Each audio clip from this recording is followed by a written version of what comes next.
Greetings, friends of liberty. My, 'tis good to see you all again, and to be back on this side of the channel, in my own home and bed after such a lengthy sojourn abroad.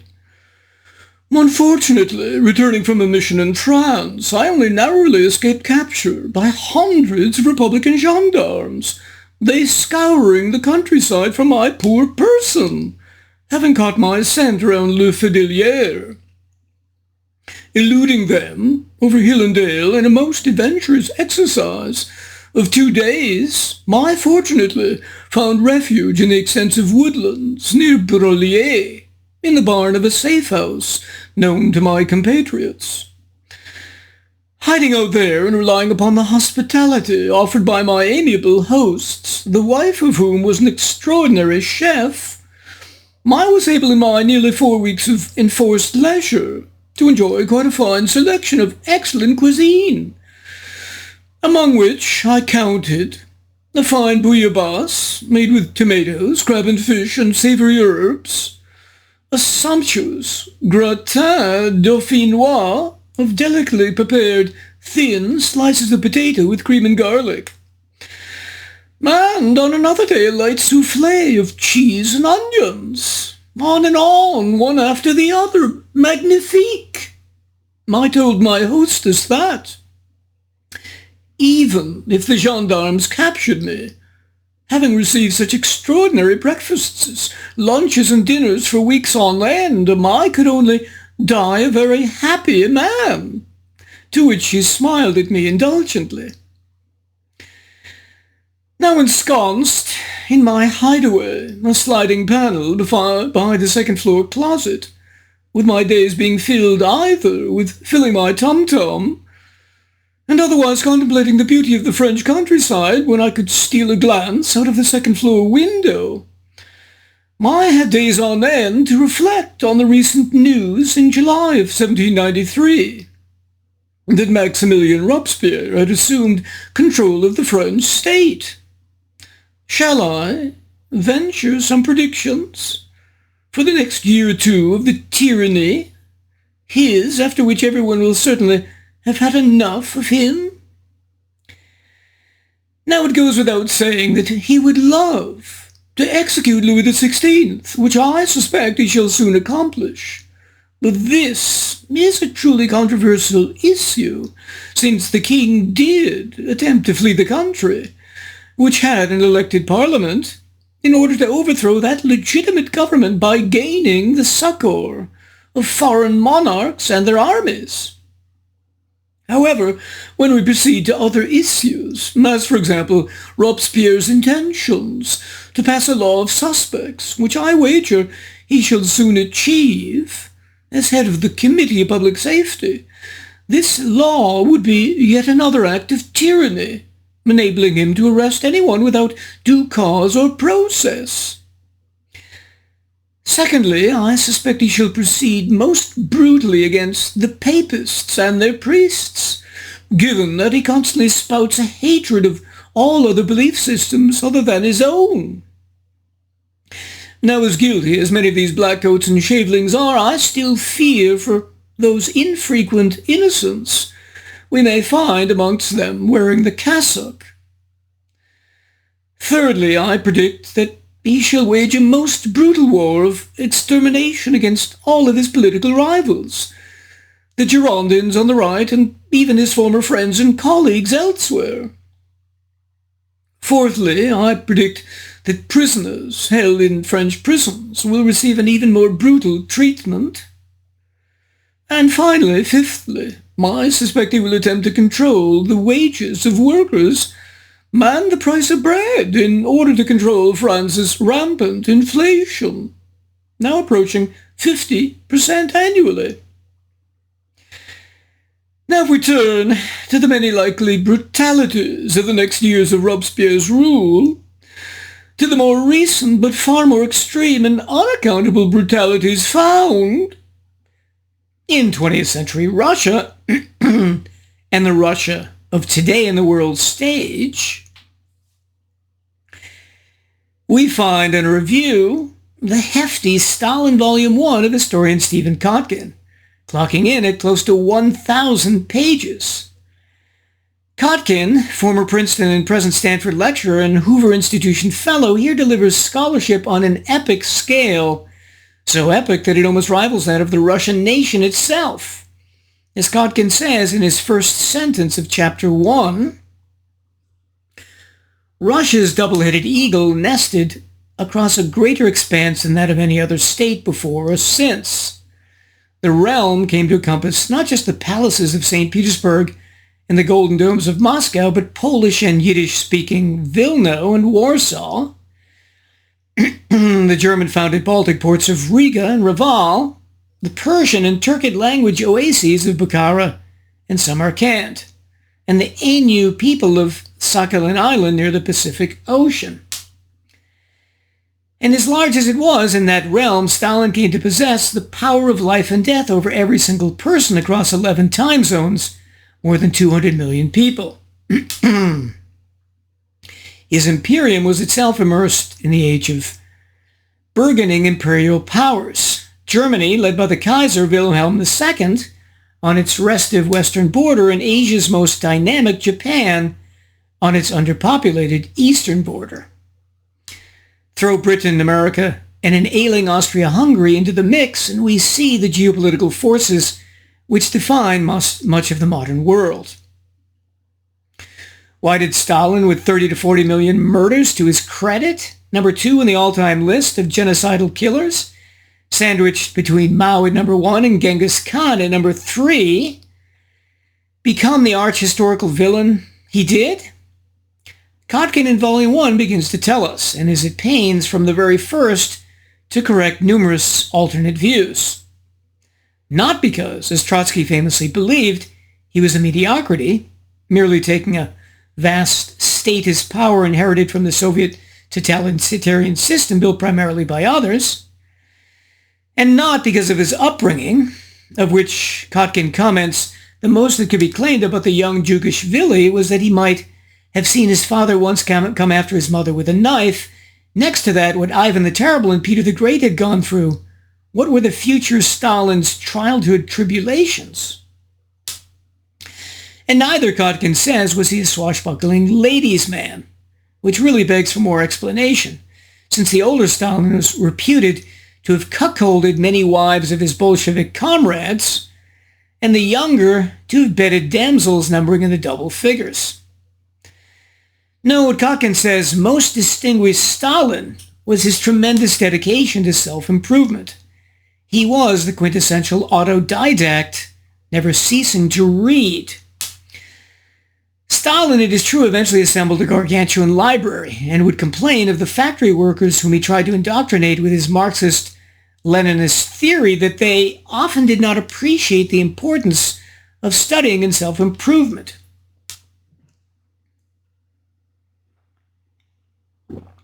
Having teased us by alluding to some of his subject's most disputed historiographical characteristics, Kotkin turns to describing Stalin's upbringing and career all the way to 1928, where Volume 1 ends. Number 1, Stalin was born in Gori, part of eastern Georgia. Number 2, to Besso, his alcoholic shoemaker father, who eventually left his beautiful literate seamstress mother, KK, whom he accused of infidelity in having Stalin. Number 3, his mother's passionate drive to give Stalin, mocked at times by schoolmates for his smallpox-scarred face and an elbow and gait damaged by collision with a carriage, in education. Number 4, Stalin's enrollment after excelling at the Gori Primary School in the Tbilisi Seminary, where he aced the entrance examination. Number 5, Stalin's idolizing of the vengeful character Koba from a novel which celebrated vigilantism and rough justice, and his adoption of this nickname for himself, Koba. Number 6, Stalin's poetry, which is published in some poetry journals. Number 7, Stalin's transition from studying religion and being a seminarist to becoming a Georgian nationalist, then to absorbing Marxist-Leninist theory, gradually relinquishing his nationalism. Number 8, being expelled from the seminary for possessing forbidden books, owing the seminary a huge debt for his education, and then by 1901 starting to print and spread leaflets decrying the Tsar's injustices. Number 9, sometime from 1901 onwards, arguing for direct violent revolutionary action against the imperial regime and choosing to be a Bolshevik and not a Menshevik. Mensheviks, more or less, believing in changing government through democratic and parliamentary means and elections.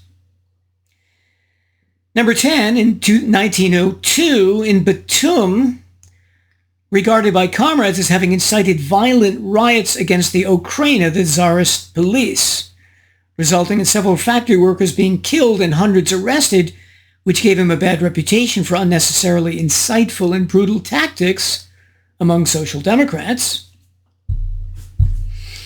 Number 11, not receiving many harsh sentences from the authorities for his activities, which led to the suspicion he was a Tsarist informant and provocateur. Number 12, later organizing numerous bank robberies to fund revolutionary activity, one committed in 1907, seizing the equivalent of $4.5 million and killing dozens of bystanders and guards. Lenin, hiding away in Finland, was quite happy to receive the proceeds. Number 13, in 1903, being sentenced to exile for 3 years in Siberia, from which labor camp he escaped after a month. Number 14, in 1909, being sentenced to labor camp for 2 years, he escaping after 4 months. Number 15, meeting Lenin, first in 1905, they working more and more together, both believing that the historical forces presaging the inevitable coming of world communism and the dictatorship of the proletariat had to be given a nudge by a vanguard of the proletariat like themselves. Number 16, this call to violent action becoming part of Marxist-Leninist ideology is outlined first by Lenin in his 1902 book, What is to be Done? 17, Lenin having little problem with Stalin's violence and thievery, saying to one critic when hearing of Stalin's misdeeds, "This means nothing. This is exactly the kind of person I need." 18, sitting in the Baku prison in 1908, a fellow prisoner noting of Stalin's head that you had the feeling that if you pricked it, the whole of Karl Marx's Kapital would come hissing out of it like gas from a container. Marxism was his element. There he was invincible. No power on earth could dislodge him from a position once taken, and he could find an appropriate formula for every phenomenon. Number 19, when the brilliant Tsarist reformer Peter Stolypin was appointed prime minister in 1906, instituting land reforms to give individual peasants more land, which was consistent with Marxist-Leninist theory, Stalin and Lenin nonetheless opposed these land reforms contrary to traditional Marxism. Number 20, but then ironically, when traveling to Stockholm in 1906 for the Russian Social Democratic Workers' Party Congress, he actually advocated there that peasants, just like Stolypin was doing, be given their own plots of land. Number 21, when Stalin's first wife, the educated and beautiful Cato, died of typhus in 1907, Stalin said that her death had destroyed any remaining warm feelings for humanity in him. Uh-oh. Number 22, in 1912, Lenin elevated Stalin to the Central Committee because of his efficient work in numerous areas. Number 23, in 1913, Stalin was finally sent to a labor camp in Siberia so far from the train station that he couldn't escape, remaining there for 4 miserable years. Number 24, in 1917, even though he showed up at the draft office, he escaped induction by reason of his various infirmities. 25, as the old regime tottered, Stalin sprang into action.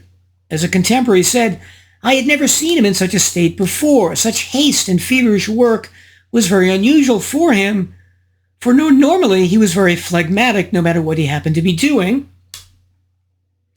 Number 26, one expression of his activity was in printing propaganda leaflets. Between August and October 1917, he authored some 40 lead articles in Pravda, excelling as an editor. This outpouring, a sharp contrast to his silence during the first 3 years of the war, stressed the need to seize power in the name of the Soviets. 27. Stalin in 1917 argued, perhaps only for tactical reasons, for working with the provisional government, which had come to power after the February Revolution, in this disagreeing with Lenin and symbolizing a divide among the Bolsheviks as to how aggressively they should act. 28. The move by the provisional government of going on the offensive militarily against the Central Powers in 1917, stupid given the exhausted and starved state of the army and its men, was with 1 out of 6 men deserting, feeding right into the Bolshevik hands. 29. The provisional government gathering documents to convict Lenin, Stalin, and other Bolsheviks of treason, Lenin narrowly escaping to Finland with Stalin's help, leaving him and Sverdlov to carry on the revolution. 30. When provisional leader Alexander Kerensky sacked the highly effective General Kornilov, the Bolsheviks were handed an enormous and unexpected tactical windfall with tens of thousands of guns possessed by Kornilov's army going to the factory workers who supported the Bolsheviks. Number 31, Lenin in disguise, returning from Finland to St. Petersburg, Stalin voting with him in the Central Committee, got 10 out of 12 members to resolve that an armed uprising is inevitable and the time for it is fully ripe. Number 32, the Bolsheviks seizing power stations, telephone exchanges, and other key locations, the provisional government under Kerensky offering almost no resistance. Number 33, Stalin by this point being among the top 5 most powerful Bolsheviks. 34, Lenin, Stalin, and the others now issuing many decrees abolishing institutions and laws they didn't like, such as social hierarchy in law, civil ranks, and courts, declaring social insurance for all wage workers without exception, and announcing the formation of a Supreme Council of the Economy. Number 35, despite these seizures, the Bolsheviks putting nothing in their institutional place, resulting in pure societal chaos. 36, the Bolshevik power being initially centered in Moscow, St. Petersburg, and various garrison cities, where their agitators spread their propaganda among soldiers or sailors. Number 37, given that Trotsky said of democracy, we are not about to share power with anyone. If we were to stop halfway, then it wouldn't be a revolution, it would be an abortion. It's not surprising the Bolsheviks acted to dissolve the Russian Constituent Assembly, elected in 1918, because it contained a majority of the Social Revolutionary Party. Number 38, the Bolsheviks fired on protesters who marched against this injustice. Number 39, Stalin's view of negotiations with the encroaching Germans, in contrast to Trotsky, was that the Germans are attacking, we have no forces. The time has come to say the negotiations must be resumed. Lenin, of course, had initially refused to sign, leading the Bolsheviks to the Treaty of Brest-Litovsk, getting far worse terms than they would have if they'd capitulated 2 months earlier. Number 40, fearing a further German advance, Lenin, Sverdlov, Dzerzhinsky, Stalin, and other Bolsheviks secretly departed the capital of St. Petersburg at night for Moscow. 41, not surprisingly, the Bolsheviks again opposed democracy when Stalin sent a message to various border regions such as Tashkent, Oranienburg, Ufa, and Kazan that the principle of self-determination had lost its revolutionary meaning and could be overridden. 42, when trying to reform the army, now of course called the Red Army, Lenin and Trotsky advocated using former Tsarist officials, while Stalin rejected their expertise and use. In time, however, about half of the 130,000 officers of the Red Army were former officers of the Imperial Russian Army. 43, in June 1918, Stalin traveled as head of an armed band of 500 men to Tsaritsyn, a strategically vital city in the Civil War, and used his greatly enhanced official powers to steal as much food as possible for Moscow and St. Petersburg, given their low food supplies. Stalin assumed military powers without authorization, using them to confiscate weapons, vehicles, and fuel from the local army units. He also arrested hundreds and executed 23 without trial, claiming these were counter-revolutionaries. As Kotkin says, here in tiniest embryo was the scenario of countless fabricated trials of the 1920s and 30s, culminating in the monstrous terror of 1937-38. 44, Stalin was recalled from Tsaritsyn, Trotsky replacing him, when Trotsky complained to Lenin that Stalin was contravening his orders and badly treating his own appointed subordinates. Number 45, nonetheless, even under Trotsky, the effort to get a grain supply back to Moscow and St. Petersburg was stymied by Russian corruption and the conic state of Russian grain mills and the transportation system, leading city dwellers in Moscow and St. Petersburg to head to the countryside to procure grain for themselves. Number 46, incidentally, the train that Stalin had used when he traveled around the country to places like Tsaritsyn was much less impressive than the one that Trotsky employed. Trotsky's being stocked with weapons, uniforms, felt boots, a printing press, telegraph station, radio station, electric power station, library, team of agitators, garage with trucks, cars, and petrol tank, track repair unit, bathhouse, and a 12-person bodyguard detail. 47, Stalin shifted radically by advocating a Russian nationalism. In other words, a Russification of all individual nationalisms that made up the Soviet nation, while conveniently accusing other nationalisms of being bourgeois nationalisms. Yes, the devil can indeed quote scripture to his own purpose. This tactic gave more power to the Soviet state and eventually to him. 48, when the Poles in 1920 launched a massive and successful counterattack again under General Pilsudski, Trotsky and Lenin put the blame in part for the resulting disintegration of the numerous Soviet armies on Stalin, claiming he had made unnecessarily negative reports about the Polish army and hadn't implemented requested troop transfers. Kotkin instead defends Stalin by arguing that it was Lenin who was too optimistic and pushed the earlier Soviet armies too hard to advance. 49. Lenin, who suffered from undiagnosed arteriosclerosis, began to lose more and more brain function. By September of 21, after having taken a vacation, he wasn't able to resume Politburo meetings, and by March 22, his family and staff noted a periodic loss of speech and of feeling on his right side. 50. As Lenin's condition worsened, Stalin solidified his control over the party, helped by Lenin's creating the post of General Secretary, with Stalin being voted in as the first, with Central Committee staff already numbering 600, and Stalin controlling that, and also the secret police and largely the military. 51, in May, Lenin suffered a stroke and was removed to the Gorky estate outside Moscow, with Stalin visiting him more than any single person and being charged with overseeing his care. Number 52, Stalin used the so-called nomenklatura system to further consolidate his control over institutions in the country, saying, "We need to assemble functionaries so that people who occupy these positions are capable of implementing directives." In other words, capable of being obedient to him.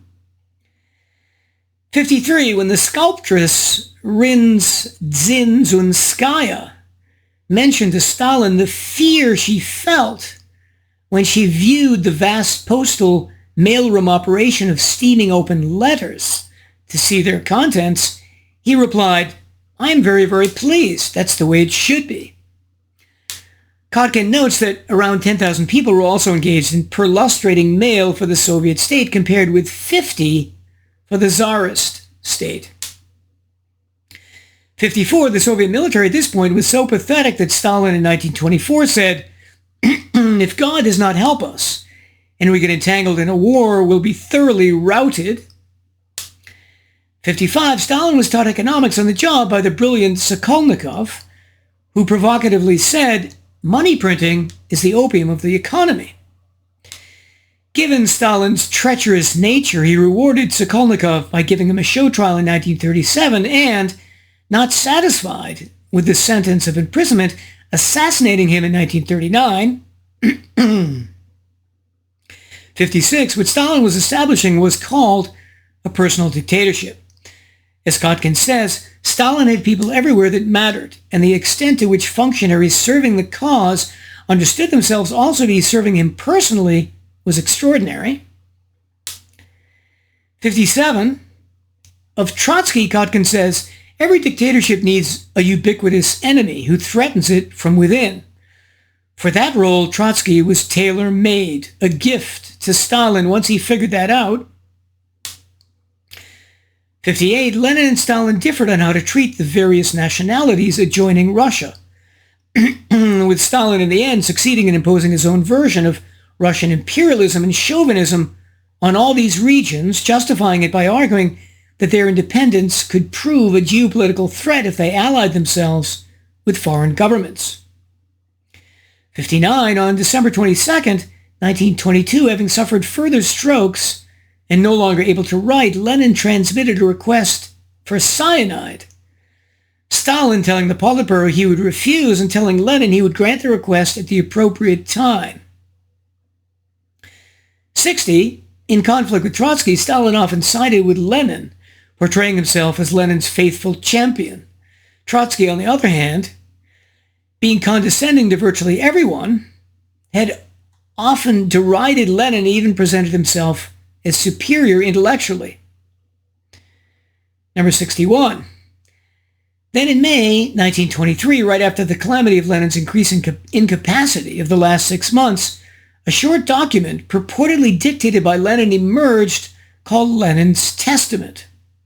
This expressed a decided lack of confidence in Stalin, saying, "Comrade Stalin, having become General Secretary, has concentrated boundless power in his hands, and I'm not sure that he will be able to use that power with sufficient caution. Stalin is too rude, and this defect becomes intolerable in a General Secretary.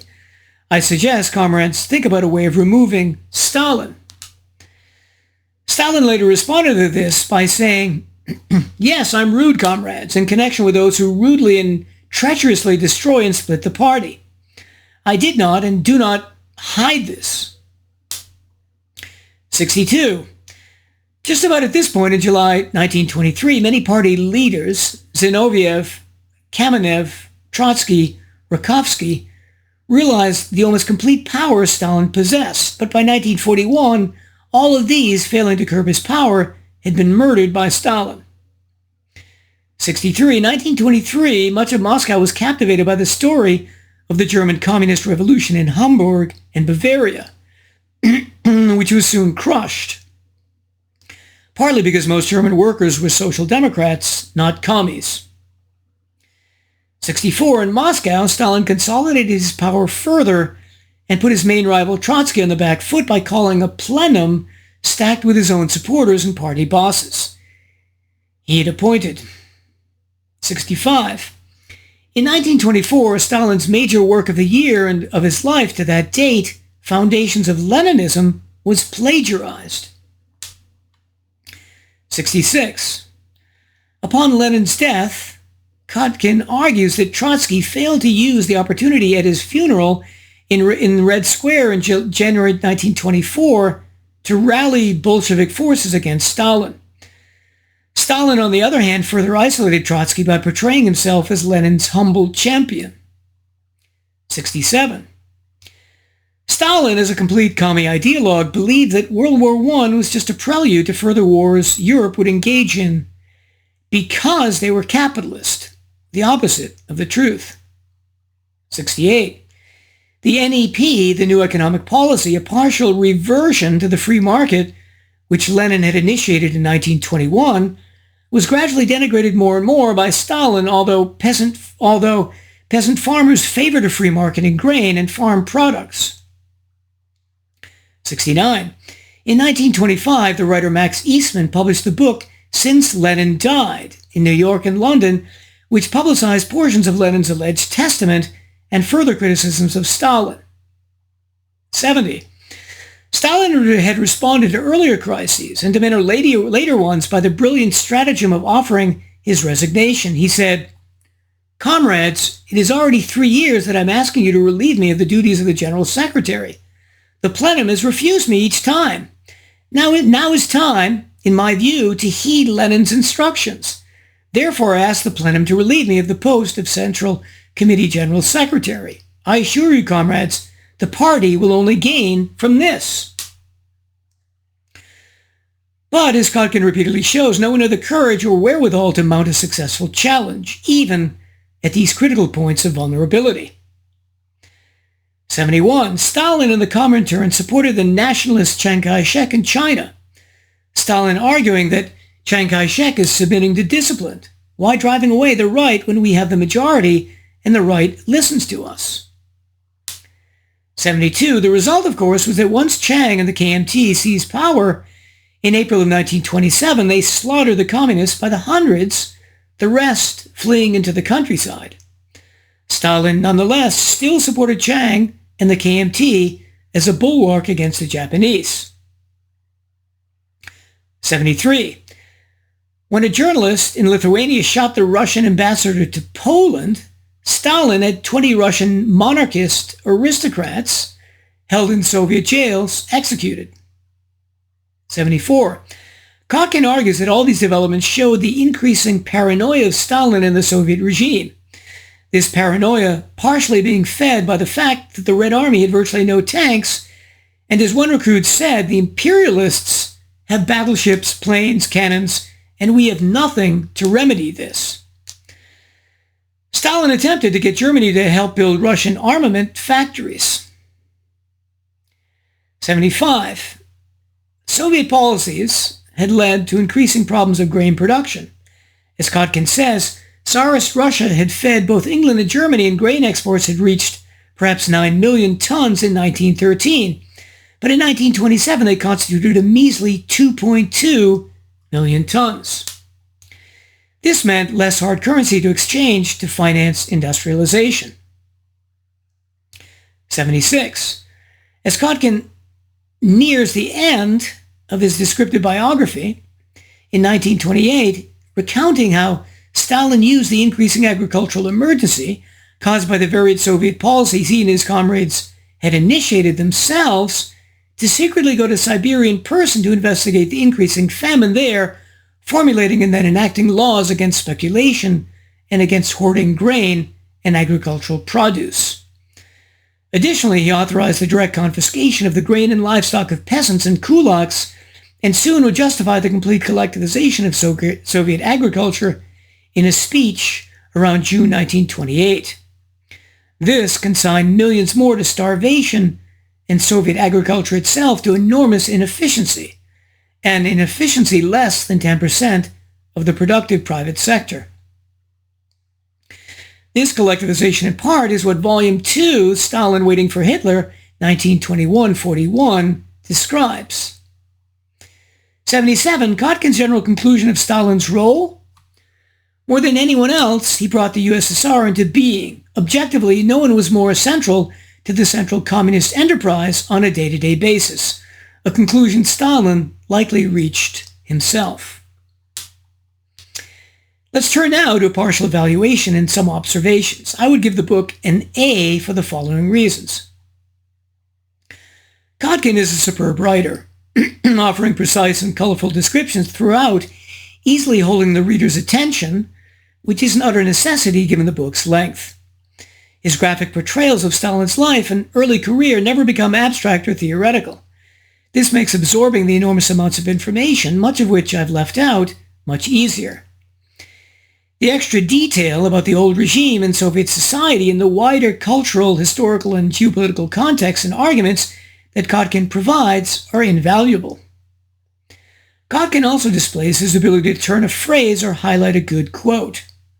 Some examples. A. He says of Russia trying to become a modern democracy, liberty exerted a powerful pull, but institutionalizing liberty was another matter. B, he says of revolutions, revolutions are like earthquakes. They are always being predicted, and sometimes they come. C, he says of Stalin's complete control of the party, even Stalin's absolute power did not delight him absolutely. D, he says of Stalin's complete control of the party, D, he says of the ability of communists to project paranoia, the problems of the revolution brought out the paranoia in Stalin, and Stalin brought out the paranoia inherent in the revolution. E, he quotes a Russian soldier during World War I alluding to the German-born Tsarina in control at St. Petersburg after the Tsar had gone to the front, saying, "What's the use of fighting if the Germans have already taken over?" G, he relates that the Bolsheviks, true to their nature, once they came to power, banned all types of publications.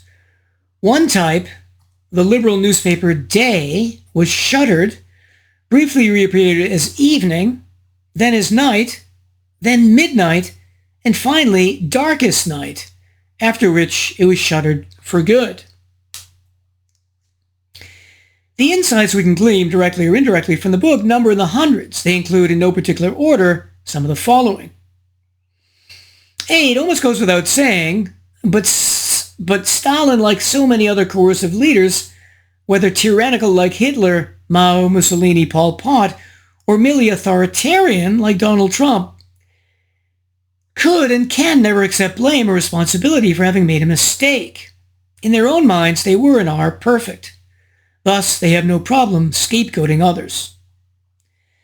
B, Kotkin says, from the days of ancient Muscovy, Russia had expanded at the expense of weaker neighbors, Sweden, Poland, the Ottoman Empire, China, always in the guise of seeking security amid wide open frontiers. Are you listening, John Mearsheimer? C, a German agricultural specialist ironically noted, the great achievement of the Bolshevik class has been the creation of a peasant class intensely conscious of the value of private ownership of land. This happening because the Bolsheviks didn't respect private property. Kotkin argues that Stalin would end up launching a violent reversal. That Stalin would end up launching a violent reversal of the peasant revolution was literally fantastic. D, in great contrast to British history, nearly half the Romanovs, following Peter the Great, left their thrones involuntarily as a result of coups or assassination. Nearly half. The percentage for Great Britain, for the same period, 1 out of 8 monarchs, leaving involuntarily. And not only was violence expressed against the Tsar, but also against his officials. So, for example, between 1905 and 1910, more than 16,000 Tsarist officials, from village policemen up to ministers, would be killed or wounded by terrorist revolutionaries. E, Kotkin notes the rise around 1905 of a proto-fascist party, the Union of the Russia People, saying they helped invent a new style of right-wing politics, novel not just for Russia, but for most of the world, a politics in a new key oriented towards the masses, public spaces, and direct action, a fascism avant la lettre. And in another section, he notes how this proto-fascism never developed very completely. Why this should be remains something of a mystery, although societally it seems true worldwide that the least developed countries were the ones that became communist or were the most susceptible to Marxist doctrine. And the quasi-developed countries, politically, like Germany and Italy, were the ones that became fascist. F, Russia stands in such contrast with England and even France, which had representative or quasi-representative government, half a millennium earlier. Even in 1904 in all of Europe, only the Ottoman Empire, the Principality of Montenegro, and the Russian Empire still lacked a parliament. If we want to rate the political productivity and maturity of a country, we could hardly do better than to simply ask, how many parliaments has that country had in their history? So how many has England had? Hundreds, going back to the 13th century. How many has Russia had? something like 7 or 8 until 2026. So in one sense, you don't need to know anything more about Russia and Britain than that. Just count the parliaments. G. Kotkin argues that Russian monarchical autocracy had a definite expiration date. As he says, the government needed repression to endure, yet repression alienated ever more people, further narrowing the social base of the regime, thereby requiring still more repression. As the brilliant minister Nicholas II Durnovo had said, "We are in a blind alley. I fear that we all, along with the Tsar, will not succeed in getting out." Note, of course, that all these 3 European monarchies, Germany, Austria-Hungary, and Russia, expired within 18 months of each other, with World War I providing the coup de grace. H. Kotkin emphasizes how unlikely it was that the band of ragtag intellectuals that surrounded Lenin actually came to hold power. He says that such lowly beginnings would soon become one of the world's strongest dictatorships is beyond fantastic. Lenin was essentially a pamphleteer. Trotsky was a writer as well, and a grandiloquent orator, but similarly without experience or training in statecraft. Sverdlov was something of an amateur forger thanks to his father's engraving craft. Stalin was also an organizer, a rabble-rouser, and briefly a bandit, but primarily a periodical's editor. All quite improbable, until you realize that Trotsky was also an excellent general, Stalin an excellent administrator, and all of them rhetorically capable from their fanatical Marxist-Leninist point of view. It is well known that the Soviets were unique in the scale with which they constantly sponsored revolutionary activity to overthrow the governments of the very states who hosted their ambassadors. Imperial Germany was a typical example, with the Soviet ambassador Adolf Joffe being a firebrand left communist who would refuse to present his credentials to the Kaiser, held dinners on embassy territory for the Spartacus League and other German leftists, and funneled money to German Social Democrats, openly aiming to bring down the Imperial German regime. Estonia was another case where, in December 1924, Soviet and Comintern-backed militants tried to overthrow the government in Tallinn. Because Kotkin does such a good job in delineating Stalin's, Russia's, and Soviet history, it's easy to see the nature of the Tsarist and Soviet regimes. Some of their more interesting traits would be, A, when Stalin went to seminary, the monks used informants to keep track of students, censored what they read, and treated the students despotically. Similarly, with Tsarist society in general, informants, censors, the Soviet police, the Okhrana, and often despotic treatment. Is it any wonder then that Stalin used the same methods when he came to power, just more rigorously? B, every country undergoing the modernization compelled by the international system was torn by social tensions. But Russia's tensions were magnified by the autocratic system's refusal to incorporate the masses into the political system, even by authoritarian means. Very true. C, one great irony of the Soviet Union was, while it was founded on Marxist-Leninist ideology, which Stalin believed in as much as anyone, Stalin was practical enough to realize that it would be necessary to found the Soviet state on Russian nationalism as well. Without that emphasis, there would be much less incentive for Russians to create any kind of a nation-state, whether communist or any other. So, for example, during World War II, did he talk about fighting for communism? No, he talked about fighting for Mother Russia and utilized the feeling of Russian patriotism and nationalism to inspire the battle against the Nazi invasion. At this point, I'm going to end this shorter version, and in the longer, I'm going to offer my criticisms of Kotkin's approach to his subject, and also indulge myself at length in examining his general approach to history by examining his understanding of the causes of World War I. I highly commend to you all a lazy summertime vacation, whether involuntary or voluntary, with a magnificent chef that will not leave your side for at most a few hours every day, and bid you well and remain the Scarlet Pimpernel.